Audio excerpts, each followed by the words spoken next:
இன்னைக்கும் இந்த ஓபிசி மாணவர்களுக்கான இடஒதுக்கீட்டை அரசு உடனடியாக கொள்கை முடிவெடுக்க வேண்டும் என்று வலியுறுத்தி தமிழ்நாடு முழுவதும் போராட்டம் நடத்தி இருக்கிற இயக்கம் இந்தியாவிலேயே விடுதலை சிறுத்தைகள் கட்சி மட்டும்தான்.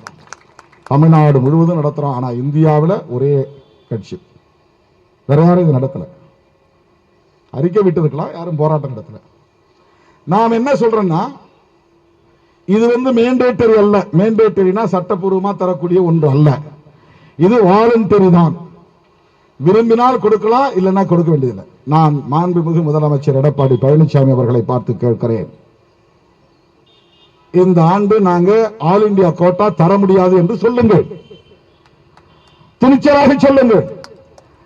15% இடஒதுக்கீட்டை ஆல் இந்தியா கோட்டாவுக்கு தரமாட்டோம், 100% நாங்கள் தமிழ்நாட்டிலேயே பயன்படுத்திக் கொள்வோம் என்று ஏன் முதலமைச்சர் எடப்பாடி பழனிசாமி அவர்கள் அறிவிக்க கூடாது? என்னுடைய பகிரங்கமான வேண்டுகோள். அவங்கிட்ட 15% கொடுத்துட்டு அப்புறம் நீங்க ஏன் தொங்கிட்டு நிக்கிறீங்க? This is not mandatory, only voluntary. Supreme Court direction. இதுக்கு ஒன்றும் பயப்பட வேண்டிய அவசியம் இல்லை. ஆனா எடப்பாடி செய்ய மாட்டார். ஏன்னா இவர் very obedient student for Modi. அவர் ரொம்ப கட்டுப்பாடா இருக்கக்கூடிய, எதிரானருக்கு கட்டுப்பட்டு செயல்படக்கூடியவராக இருக்கிறார். துணிச்சலா சொல்லலாமே. ஓபிசி மட்டுமல்ல, ஆல் இந்தியா கோட்டா இந்த இடஒதுக்கீடு 100% எங்களுக்கு தேவை, தர முடியாது. அதனால எஸ்சி பாதிக்கப்பட போறதில்லை. 7400 சீட்டும் தமிழ்நாட்டில் இருக்கக்கூடிய மாணவர்களுக்கு அகில இந்திய கோட்டாவுக்கு தர முடியாதுன்னு சொன்னா உங்களை என்ன 356 வச்சு ஆட்சி கழுத்த முடியுமா? இது வாலண்டரி தானே. ஆகவே மறுபடியும் நான் அழுத்தமாக சொல்லுகிறேன், உரத்து சொல்லுகிறேன், ஓங்கி சொல்லுகிறேன், மாண்புமிகு முதலமைச்சரின் செவிகளுக்கு கேட்க வேண்டும் என்று சொல்லுகிறேன். இந்த ஆண்டு நாங்கள் அகில இந்தியா கோட்டாவுக்கு மருத்துவ கல்விக்கான இடங்களை ஒதுக்க மாட்டோம், 100 விழுக்காடு தமிழ்நாட்டு மாணவர்களுக்கே வழங்குவோம் என்று அவர் அறிவிக்க வேண்டும். தோழர்களே, சமூக நீதி தொடர்பாக பேசுகிற எவராலும் மனுஸ்மிருதியை பற்றி பேசாமல் இருக்க முடியாது. நமக்கு என்ன பைத்தியமா பிடிச்சிருச்சு? 2000-3000 வருஷத்துக்கு முன்னால எழுதின நூலை பற்றி இன்னைக்கு பேசணும். நமக்கு என்ன தேவை இருக்கிறது? எல்லோரும் கேட்கிறார்கள், நீ கிறிஸ்தவத்தை பத்தி பேசுவியா, முஸ்லீமை பத்தி பேசுவியா? நான் என்ன கிறிஸ்டியனா என்ன? நான் முஸ்லீமா என்ன? எனக்கு என்ன தெரியும் முஸ்லீமை பத்தி, கிறிஸ்தவத்தை பத்தி? அதுல என்ன சட்டம் இருக்கு, என்ன கஸ்டம்ஸ் இருக்குன்னு எனக்கு எப்படி தெரியும்? அதை தெரிஞ்சுக்க வேண்டிய தேவை எனக்கு என்ன இருக்கு? இந்த சமூகம் என்னை ஒரு இந்து என்று சொல்லுகிறது. நான் வைத்திருக்கிற சான்றிதழ் எனக்கு இந்து என்று சான்றிதழ் அளிக்கப்பட்டிருக்கிறது. இதிலே ஒரு சோசியல் ஆர்டர் இருக்கிறது. அந்த ஆர்டர்ல எனக்கு இங்க வன்கொடுமைகள் இழைக்கப்படுகின்றன. ஆகவே இதை பற்றி பேச வேண்டிய தேவை வருகிறது. நான் என்ன ரிசர்ச் ஸ்காலர் ஸ்டூடெண்டா என்ன? PhD ரிசர்ச் பண்ணிட்டு இந்த மதம் என்ன சொல்லுது, அந்த மதம் என்ன சொல்லுது, இந்த மதம் என்ன சொல்லுது அப்படின்னு கம்பேரிட்டிவ் ஸ்டடி பண்றதுக்கு? அம்பேத்கர் ஒரு இந்துவா இருந்ததால் தான் அவர் மனுஸ்மிருதியை படித்தார். பெரியார் ஒரு இந்துவாக இருந்ததால் தான் அவர் மனுஸ்மிருதியை எரித்தார். மகாத்மா ஜோதிராவ் பூலே ஒரு இந்துவாக இருந்ததால் தான் அவர் மனுஸ்மிருதியை பற்றி விமர்சனம் செய்தார். எல்லோரும் அந்த காலத்தில் முன்னோர்கள் செய்த போராட்டங்கள் ஒன்றும் விடுதலை சிறுத்தைகள் புதிதாக பேசவில்லை. கொச்சைப்படுத்த வேண்டும் என்பதல்ல நம்முடைய நோக்கம். இந்தியாவிலேயே பெண்களுக்கு 50 விழுக்காடு இடஒதுக்கீடு வேண்டும் என்று கேட்கிற ஒரே இயக்கம் விடுதலை சிறுத்தைகள் கட்சி. We are for women empowerment. வலிந்து பெண்கள் அமைப்புகளை நாங்கள் தேடி அவர்களுடைய உரிமைகளுக்காக எங்கள் சாலிடாரிட்டியை நாங்கள் வெளிப்படுத்துகிறோம். பெண்களின் உரிமைகளுக்காக குரல் கொடுக்கிறோம். கல்வி, வேலைவாய்ப்பு போன்றவற்றில் பெண்களுக்கான முன்னுரிமை தேவை என்பதை தொடர்ந்து வலியுறுத்தி வருகிறோம். கட்சி அதிகார பதவிகளில் பெண்களுக்கான முன்னுரிமையை தருகிறோம். ஒட்டுமொத்தமாக பெண்களுக்கு எதிராக திருமாவளவன் பேசிவிட்டான் என்று சொல்லுகிறார்கள். இப்ப என்ன ரெலவன்சி என்று கேட்கிறார்கள். நான் திடீர்னு இப்படி ஒரு மேடையில் பேசல, ஒரு மாநாட்டில் பேசல, ஒரு இன்டர்வியூல சொல்லல, அது ஒரு செமினார். இப்ப அது வெப்சைட்ல நடக்கிறதுனால அதுக்கு வெபினார்னு பேரு. வெபினார் அது European Periyar Ambedkar studies circle ஒருங்கிணைத்த ஒரு நிகழ்ச்சி. செப்டம்பர் 17 பெரியாருடைய பிறந்த நாள். ஆனா அவங்க செப்டம்பர் 27 நடத்தினாங்க. 26, 27, 27, 28 2 நாள் நடந்தது. முதல் நாள் நிகழ்வில் ஐயா வீரமணி அவர்கள் கலந்து கொண்டு துவக்கி வைத்து பேசினார். பல தலைவர்கள் பேசினார்கள், ஸ்காலர்ஸ் பேசினாங்க. இரண்டாவது நாள் நிகழ்வில் காலையிலிருந்து யார் யாரோ பேசினாங்க.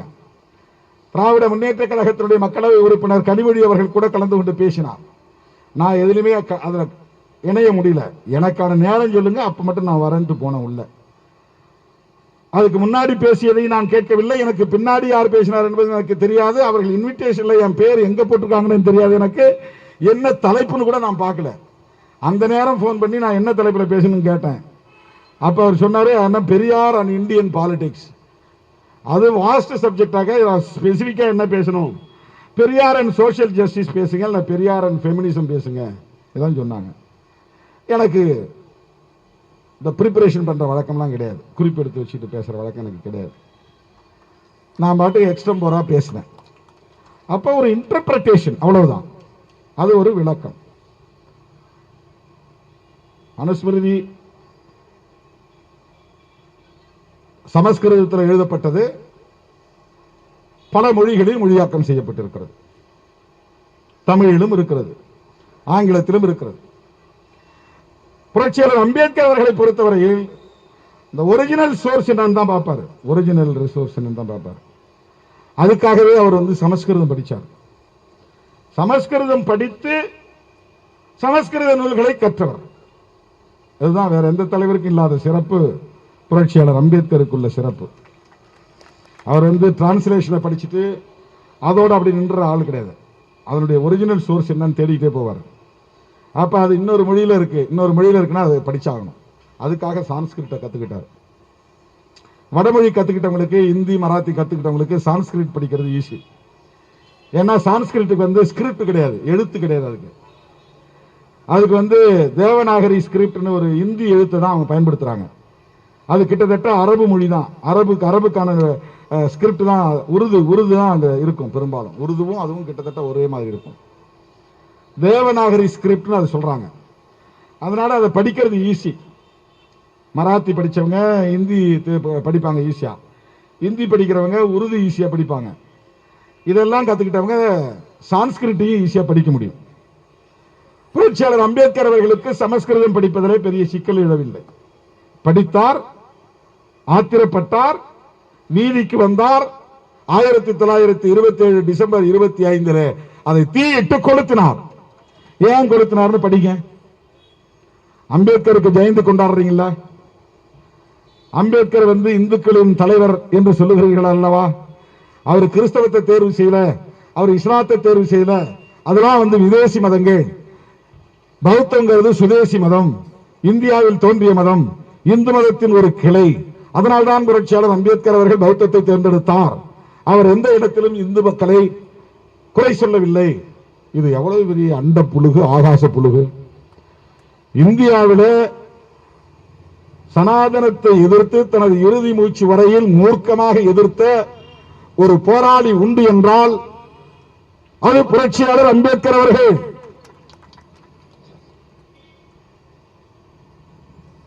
அவர் எரிக்கும் போது, அந்த நூலை எரிக்கும் போது அவருக்கு வயது 36. அதுக்கு 10 வருஷத்துக்கு முன்னாடியே கொலம்பியா பல்கலைக்கழகத்தில் படிச்சுக்கிட்டு இருக்கும்போது 25 வயசுலேயே அவர் இந்தியாவில் சாதிகள் ஒரு பெரிய அனாலிசிஸ் புத்தகத்தை எழுதி வெளியிட்டு இருக்கிறார். அதையாவது முதல்ல சனாதன சக்திகள் படிச்சு பார்க்கணும். அந்த புத்தகத்தை படிங்க. இல்லைன்னா அனிகிலேஷன் ஆஃப் காஸ்ட், புரட்சியாளர் அம்பேத்கர் எழுதிய சாதி ஒழிப்புங்கிற நூலை படிச்சு பாருங்க. அப்படி இல்லைன்னா ராமர் கிருஷ்ணரை பற்றி அவங்களுடைய புதிர் அப்படின்னு ஒரு ரிடில்ஸ் ஆஃப் இந்துயிசம், ராமான் கிருஷ்ணா அப்படின்னு ஒரு புத்தகம் எழுதியிருக்காரு. அதை எடுத்து படிச்சு பாருங்க.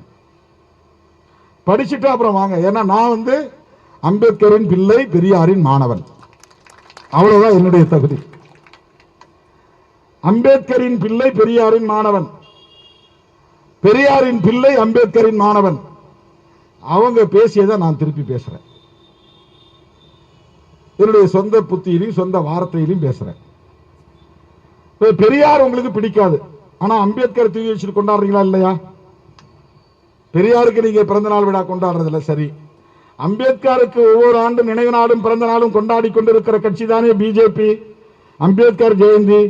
அப்படி என்றால் அவர் 1927 டிசம்பர் 25ஆம் தேதி மனுஸ்மிருதியை ஏன் கொளுத்தினார், அதை மட்டும் படித்து விட்டு வந்து பேசுங்கள். இதை நான் வேற யாருக்கும் காலாவதியானவர்களுக்கு கேட்கவில்லை. ரொம்ப சீனியர் லீடர்ஸ் இன் பிஜேபி படிச்சுட்டு சொல்லுங்க. நீங்க அம்பேத்கரை கொண்டாடுறதுக்கு எந்த அருகதையும் இருக்காது. அவர் எழுதின புத்தகத்தை படிச்சா உங்களுடைய முதல் எதிரியே அம்பேத்கர் நீங்க டிக்ளேர் பண்ண வேண்டி வரும். அப்படின்னா நீங்க அம்பேத்கரையும் படிக்காம அவர் தூக்கி வச்சுட்டு கொண்டாடுறீங்க. அரசியல் ஆதாயத்திற்காக, அரசியல் ஆதாயத்திற்காக. மோடி பேசுறார், நான் ஒரு டீ கடையில் வேலை செஞ்சிட்டு இருந்தவன் இன்னைக்கு இந்தியாவின் பிரதமராக இருக்கிறேன்னா அதுக்கு காரணமே இவர் தான், புரட்சியாளர் அம்பேத்கர் தான் அப்படின்னு அவர் காலடியில் உட்கார்ந்து கும்பிடுறார், விழுந்து கும்பிடுகிறார். அப்புறம் எனக்கு வந்து பகவத்கீதையோ அல்லது வேறு எந்த நூலும் எனக்கு வேதம் இல்லை, ஒரே நூல் தான் என்னுடைய வேதம், அது புரட்சியாளர் அம்பேத்கர் எழுதிய இந்தியன் கான்ஸ்டிடியூஷன் அப்படின்னு சொல்றார். இந்தியன் கான்ஸ்டிடியூஷன் உண்மையிலே அவர் மதிக்கப்படக்கூடிய நூலாக இருந்தால், அம்பேத்கரை அவர் மதிப்பவராக இருந்தால், சமூக நீதிக்கு ஒரு சட்டம் கொண்டு வாங்க, ஒரு சட்டத்தை ஏற்றுங்க. எஸ்சி எஸ்டி இடஒதுக்கீட்டு சட்டம் கிடையாது. இடபிள்யூஎஸ் என்கிற சமூகத்தில் முன்னேறியவர்களுக்கு 10% கொடுக்கிற அந்த முறைக்கு சட்டம் வந்துருச்சு. எஸ்சி எஸ்டி இடஒதுக்கீட்டு சட்டம் கிடையாது. மண்டல் கமிஷன் பரிந்துரையில 27% ஓபிசிக்கு தர்றாங்க, அதுக்கு சட்டம் கிடையாது. அப்ப நான் வேண்டுகோள் விடுக்கிறேன், நீங்க ஓபிசி சமூகத்தை சார்ந்தவர் தான். மோடி அவர்களே, அமித்ஷா அவர்களே, நீங்கள் எல்லோரும் ஓபிசி சமூகத்தை சார்ந்தவர்கள் தான். எஸ்சி எஸ்டிக்கு சட்டம் இயற்றாவிட்டாலும் பரவாயில்லை, ஓபிசிக்கு சட்டம் இயற்றுங்கள். உங்களுடைய வேண்டுகோள் விடுக்கிறேன். அல்லது அம்பேத்கரை மதிப்பதாக இருந்தால் ஒட்டுமொத்தமாக இடஒதுக்கீட்டுக்கு ஒரு சட்டம் கொண்டு வாங்க. செய்வார்களா? இங்கதான் தோழர்களே அரசியல் நுட்பம் இருக்கிறது. ஓபிசி மாணவர்களுக்கு இடஒதுக்கீடு கொடுக்க கூடாது என்கிற மைண்ட் செட் எங்கிருந்து வருது?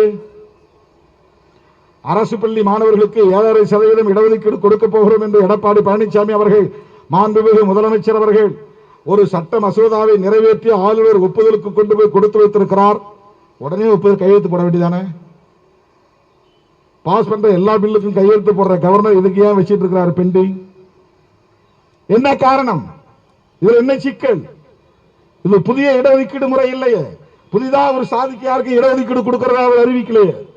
ஏற்கனவே இருக்கிற இடஒதுக்கீட்டுல கவர்மெண்ட் ஸ்கூல்ல இருந்து வர பசங்களுக்கு 10% கொடுக்க சொல்லி கலையரசன் குழு சொல்லுது. கலையரசுங்கிற ஒரு பேர்ல ஒரு கமிட்டி போட்டிருக்கிறாங்க கவர்மெண்ட் ஸ்கூல் பசங்களுக்கு இடஒதுக்கீடு தர்றதை பத்தி. அவங்க ஆய்வு பண்ணி 10% கொடுக்கலாம்னு சொல்லியிருக்கிறான். ஆனா நம்முடைய மாண்புமிகு முதலமைச்சர் அவர்கள் என்ன காரணத்தினாலும் 7.5% போட்டார். 7.5 அவருக்கு ரொம்ப பிடிக்கும் போட்டுருக்கு. என்ன காரணத்தினாலும் 7.5 போட்டாருன்னு தெரியல. அது 7.5 கிடக்குது, இழுத்து கிடக்குது. 10% அவர் சொன்னார். இவர் 10% போட வேண்டியதானே கவர்மெண்ட் ஸ்கூலுக்கு? நாளைக்கே ஆர்டரை மாத்துங்க, ஒரு ஜியோ போட்டு நடைமுறைப்படுத்துங்க. கவர்னருடைய கையெழுத்து தேவையில்லை. ஏற்கனவே இதுக்கு பிரசிடென்ஸ் இருக்கிறது, முன்மாதிரிகள் இருக்கின்றன.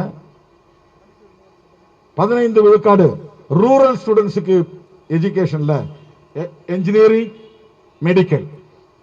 கலைஞர் முதலமைச்சராக இருந்தப்ப ஒரு அரசாணை போட்டு நடைமுறைப்படுத்தினார். ஜெயலலிதா அம்மா வந்து அதை 15 25 ஆக்கினாங்க. ஒருத்தன் கோர்ட்டு போயிட்டான், அர்பன்ல ஸ்கூல் நடத்துறவன், அதுல தடை விதிக்கப்பட்டது. அதுக்கப்புறம் ஜெயலலிதா அம்மா வந்து அப்பீலுக்கே போகல, அப்படியே போட்டாங்க கிடப்பில்.